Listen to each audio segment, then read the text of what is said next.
নমস্কাৰ এই মুহূৰ্তত আহি পৰিছে সন্ধিয়াৰ কেইবাটাও গুৰুত্বপূৰ্ণ খবৰ। আজি হৈছে 5 অক্টোবৰ। এইমাত্ৰ পিএম কিষাণৰ প্ৰতিজন হিতাধিকাৰীৰ বেংক একাউণ্টত চৰকাৰে সোমাই দিলে 2000 কোটি টকা। এতিয়া চেক কৰক আপোনাৰ বেংক একাউণ্ট। যিসকল ব্যক্তিৰ IPB অথবা পোষ্ট অফিচৰ একাউণ্ট আছে সেইসকলৰ একাউণ্টত চৰকাৰে সোমাই দিলে 4000 কোটি টকা। কোনবোৰ কৃষকৰ একাউণ্টত কিমান টকাকৈ সোমাই গ'ল এতিয়া সম্পূৰ্ণকৈ জানি লওক। লগতে আত্মনিয়োগৰ মহিলাৰ একাউণ্টত সোমাব 10000 কোটি টকা। কেইবাটাও গুৰুত্বপূৰ্ণ খবৰ মুকলি আছে আজিৰ দিনটোত। লগতে কেইবাটাও ৰাজনৈতিক খবৰৰ লগতে অৰাজনৈতিক খবৰ যুগুত কৰা হৈছে। লগতে অসমত নতুনকৈ আৰম্ভ হৈ গৈছে অৰুণোদয় আঁচনি আবেদন। যিসকল ব্যক্তিৰ ৰেচন কাৰ্ড নাই সেইসকল ব্যক্তিয়ে অতি শীঘ্ৰে নতুনকৈ ৰেচন কাৰ্ডৰ বাবে আবেদন কৰক। গতিকে অসম তথা ভাৰতৰ বিভিন্ন প্ৰান্তৰ পৰা যুগুত হৈছে কেইবাটাও ডাঙৰ খবৰ। এনেবোৰ খবৰ নিতৌ পাই থাকিবলৈ চেনেলটি সাবস্ক্ৰাইব কৰি ভিডিওটো এটা লাইক কৰিবলৈ নাপাহৰিব। আজিৰ আমাৰ প্ৰথমটো খুবেই গুৰুত্বপূৰ্ণ খবৰ হৈছে অসমবাসীৰ বাবে এখন ডাঙৰ খবৰ। কৃষকলৈ দুৰ্গা পূজাৰ উপহাৰ। এই মাত্ৰ লাখ লাখ কৃষকৰ একাউণ্টত সোমাল চৰকাৰী ধন। এতিয়া প্ৰতিজন কৃষকে চেক কৰক আপোনাৰ একাউণ্ট। যদি আপুনি টকা পোৱা নাই নিশ্চয় কমেণ্ট কৰি জনাব।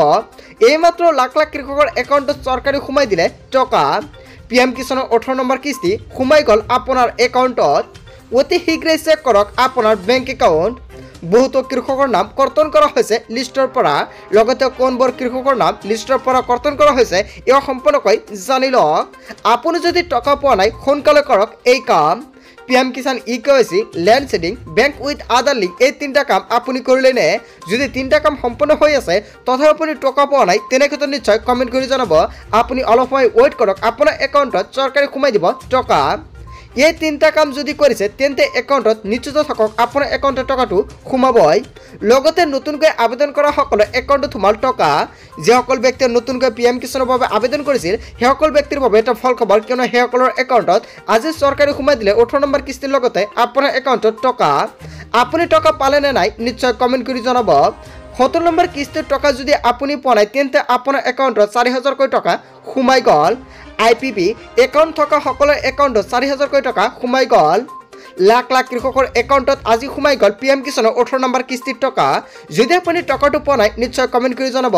অথবা আপুনি এটা কাম কৰিব, আপোনালোকৰ সুবিধাৰ্থে ভিডিঅ'ৰ ডেছক্ৰিপশ্যন বক্সত এখন ইনষ্টাগ্ৰামৰ লিংক দিয়া আছে। আপুনি সেইখন লিংকত গৈ এতিয়া আপোনাৰ কি ষ্টেটাছটো দেখুৱাই আছে বা আপুনি কিয় টকাটো পোৱা নাই আপুনি নিশ্চয় এটা স্ক্ৰীনশ্বট মানে দি দিব। আপোনালোকক সম্পূৰ্ণকৈ সহায় কৰা হ'ব কি কৰিব লাগে। তাৰপিছত অসমবাসী ৰাইজক জনাইছো আমাৰ পৰৱৰ্তীটো খুবেই গুৰুত্বপূৰ্ণ খবৰ। লগতে এখন ডাঙৰ খবৰ, শ্ৰমিক কাৰ্ড থকা প্ৰতিজন ব্যক্তিৰ বাবে এটা গুৰুত্বপূৰ্ণ খবৰ। শ্ৰমিকসকলৰ বাবে এটা ভাল খবৰ আহি পৰিছে। দুৰ্ঘটনাত পতিত হ'লে চৰকাৰে দিব সাহায্য। চৰকাৰে কেইবাটাও গুৰুত্বপূৰ্ণ পন্থা হাতত লৈছে।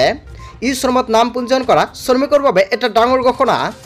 দুৰ্ঘটনাত মৃত্যু হোৱা বা অংগক্ষত শ্ৰমিকলৈ আৰ্থিক সাহায্য প্ৰদান কৰিব চৰকাৰে। দুৰ্ঘটনাত মৃত্যু হোৱা শ্ৰমিকৰ পৰিয়াললৈ 2 লাখ টকাৰ আৰ্থিক সাহায্য প্ৰদান কৰিব চৰকাৰে। দৃষ্টিশক্তি হেৰুৱাই পেলোৱা অথবা দুখন হাত হেৰুওৱা শ্ৰমিকলৈ 2 লাখ কোটি টকা প্ৰদান কৰিব চৰকাৰে। কেৱল এয়াই নহয়, শৰীৰৰ কোনো অংগ ব্যৱহাৰ অযোগ্য হৈ পৰা আৰু অংগক্ষত শ্ৰমিকলৈ ভাল খবৰ দিলে চৰকাৰে। দুৰ্ঘটনাত এখন ভৰি বা এটা চকু হেৰুওৱা শ্ৰমিকলৈ 1 লাখ কোটি টকা আৰ্থিক সাহায্য প্ৰদান কৰিব। শ্ৰম কল্যাণ বিভাগৰ তৰফৰ পৰা কৰা হৈছে এই ঘোষণা। শ্ৰমত নাম পঞ্জীকৃত শ্ৰমিকসকলে লাভ কৰিব এই সুবিধা। শ্ৰমত নাম পঞ্জীয়ন কৰা প্ৰতিজন শ্ৰমিকৰ বাবে এটা ভাল খবৰ। আপুনি শ্ৰম কাৰ্ডৰ বাবে আবেদন কৰিছে নেকি? যদি কৰা নাই অতি শীঘ্ৰে আবেদন কৰক। আপুনি কেনেকুৱাকৈ আবেদন কৰিব, কি কি নথি পত্ৰ লাগিব, যদি আপোনাৰ ভিডিঅ' লাগে নিশ্চয় কমেণ্ট কৰি জনাব। নেক্সট ভিডিঅ'ত সম্পূৰ্ণকৈ জনাই দিম। তাৰপিছত অসমবাসী ৰাইজক জনাইছো আমাৰ পৰৱৰ্তীটো খুবেই গুৰুত্বপূৰ্ণ খবৰ। লগতে এখন ডাঙৰ খবৰ, আজিৰ পৰা নতুনকৈ আবেদন প্ৰক্ৰিয়া আৰম্ভ হ'ল অৰুণোদয় 3.0-ৰ। যিসকল ব্যক্তিৰ অৰুণোদয় আৰু অৰুণোদয় 2.0 আঁচনিৰ পৰা নামটো কৰ্তন কৰা হৈছে সেইসকল ব্যক্তিৰ বাবে আহিল এটা ভাল খবৰ। লগতে এই আঁচনিত কোন কোন হিতাধিকাৰীৰ নাম বাদ পৰিব সেয়া সম্পূৰ্ণকৈ উল্লেখ কৰিছে অসমৰ মুখ্যমন্ত্ৰী ডক্টৰ হিমন্ত বিশ্ব শৰ্মাই। কোনে কোনে পাব অৰুণোদয় আঁচনি? ৰেচন কাৰ্ড থকা প্ৰতিটো পৰিয়ালে লাভ কৰিব অৰুণোদয় 3.0-ৰ আঁচনিৰ সুবিধা। 45 বছৰৰ ঊৰ্ধৰ বিধৱা মহিলাক অন্তৰ্ভুক্ত কৰা হ'ব এই আঁচনিত। অবিবাহিত আৰু বিবাহ বিচ্ছেদত মহিলাই লাভ কৰিব এই আঁচনিৰ সুবিধা। অকলশৰীয়াকৈ থকা কোনো মহিলা অৰুণোদয় 3.0-ৰ পৰা বঞ্চিত হ'ব নোৱাৰিব। তৃতীয় লিংগ আৰু বিশেষভাৱে সক্ষম মহিলাই লাভ কৰিব অৰুণোদয় আঁচনি। চৰকাৰী পঞ্জীকৃত বৃদ্ধাশ্ৰমৰ আৱাসী মহিলাক অন্তৰ্ভুক্ত কৰা হ'ব অৰুণোদয় 3.0-ত। লগতে যিসকল ব্যক্তিৰ অৰুণোদয় আৰু অৰুণোদয় 2.0 আঁচনিত নামটো অন্তৰ্ভুক্ত হৈ আছে আৰু আপোনাৰ অৰুণোদয় আঁচনিৰ পৰা নামটো বাদ পৰিছে তেন্তে আপুনি নতুনকৈ অৰুণোদয় 3.0 আবেদন কৰিব লাগিব। ৰোগীয়া বৃদ্ধ মহিলাই কৰিব পাৰিব অৰুণোদয় আঁচনিত আবেদন। ভিক্ষা কৰি খোৱা মহিলাক জিলা আয়ুক্তই নিজেই বিচাৰি উলিয়াই অৰুণোদয় 3.0ত অন্তৰ্ভুক্ত কৰিব লাগিব। অৰুণোদয় 3.0ৰ সুবিধা পাবলৈ দৰিদ্ৰ পৰিয়ালটোৰ বাৰ্ষিক আয় হ'ব লাগিব 2 লাখ টকা। লগতে কোন বাদ পৰিব অৰুণোদয় 3.0ৰ পৰা পঞ্চায়তী বিষয়া ভাৱ থকা মহিলাই নাপাব অৰুণোদয় আঁচনি। অংগনবাড়ী কৰ্মী আশা কৰ্মীকে ধৰি চৰকাৰী কামত জড়িতসকলে নাপাব অৰুণোদয় আঁচনি। চাৰিচকীয়া বাহন থকা সম্পত্তি থকা লোকসকলেও নাপাব অৰুণোদয় আঁচনি। ঠিকাদাৰৰ ঘৰৰ পৰিয়ালেও নাপাব অৰুণোদয় আঁচনি। পুৰণি হিতাধিকাৰীসকলেও এতিয়া নতুনকৈ অৰুণোদয় 3.0ৰ বাবে আবেদন কৰিব লাগিব।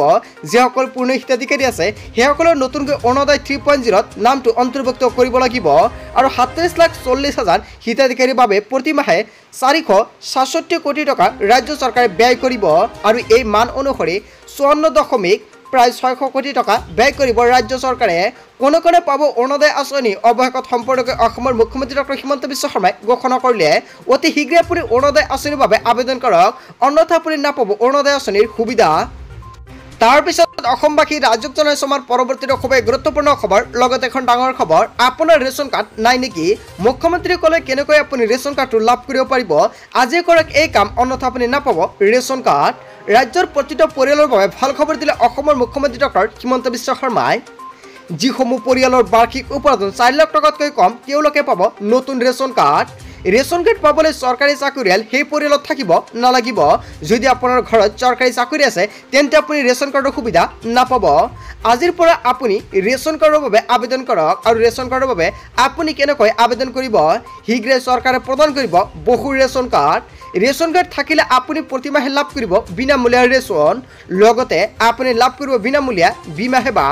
মুখ্যমন্ত্ৰী ডক্টৰ হিমন্ত বিশ্ব শৰ্মাই কৰিলে এখন ডাঙৰ ঘোষণা।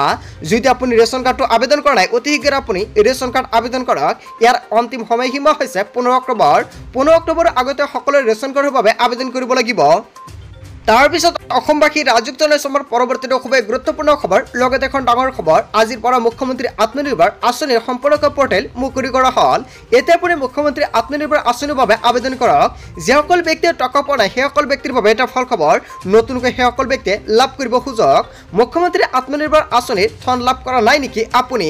5 অক্টোবৰত চৰকাৰে মুকলি কৰিব আবেদনৰ পৰ্টেল আৰু আজি চৰকাৰে মুকলি কৰিলে আবেদনৰ পৰ্টেল। আপুনি কেনেকুৱাকৈ আবেদন কৰিব, লগতে কি কি নথিপত্ৰ আপোনাৰ আবেদনৰ সময়ত লাগিব? মুখ্যমন্ত্ৰী আত্মনিৰ্ভৰ আঁচনিৰ ধন লাভ কৰা নাই নেকি আপুনি? আঁচনিৰ ধন লাভ নকৰা সকলোৰে বাবে মুখ্যমন্ত্ৰী হিমন্ত বিশ্ব শৰ্মাই দিলে এটা ভাল খবৰ। নতুনকৈ আবেদনৰ বাবে মুকলি কৰা হ'ব পৰ্টেল আৰু 1 লাখ যুৱক যুৱতী কিয় হ'ব এই আঁচনিৰ সুবিধা। মুঠ 2 লাখ যুৱক যুৱতীয়ে লাভ কৰিব ইয়াৰ সুবিধা। 5 অক্টোবৰত পুনৰ মুকলি কৰা হ'ব আবেদনৰ পৰ্টেল আৰু আজি হৈছে 5 অক্টোবৰ। আজিৰ পৰা চৰকাৰে নতুনকৈ মুকলি কৰিলে পৰ্টেল। আপুনি কেনেকুৱাকৈ আবেদন কৰিব, কি কি নথিপত্ৰ লাগিব সম্পূৰ্ণকৈ জানিব পাৰিব আৰু 75,000 লোকে কৰিব পাৰিব আবেদন। চৰকাৰে এখন গুৰুত্বপূৰ্ণ পন্থা হাতত লৈছে। যিসকল ব্যক্তিয়ে মুখ্যমন্ত্ৰী আত্মনিৰ্ভৰ আঁচনি আবেদন কৰিছিলে সেইসকলে একাউণ্টত 30 ছেপ্টেম্বৰত সোমাই দিছে 75,000 টকা। আপুনি টকাটো লাভ কৰিছে নে নাই নিশ্চয় কমেণ্ট কৰিব। লগতে অহা মাহত আকৌ চৰকাৰে প্ৰদান কৰিব দ্বিতীয় কিস্তিৰ টকা। যিসকল ব্যক্তিয়ে নতুনকৈ আবেদন কৰা নাই অতি শীঘ্ৰে আবেদন কৰি লৈ লওক। বন্ধু বান্ধৱীসকল, গোটেই অসম তথা ভাৰতৰ বিভিন্ন প্ৰান্তৰ পৰা যুগুত হৈছে কেইবাটাও ডাঙৰ খবৰ। এনেবোৰ খবৰ নিতৌ পাই থাকিবলৈ চেনেলটি ছাবস্ক্ৰাইব কৰি ভিডিঅ'টো এটা লাইক কৰিবলৈ নাপাহৰিব। আজিৰ আমাৰ প্ৰথমটো খুবেই গুৰুত্বপূৰ্ণ খবৰ হৈছে অসমবাসীৰ বাবে এখন ডাঙৰ খবৰ। চ' থেংক ইউ ফৰ ৱাচিং ফুল ভিডিঅ'।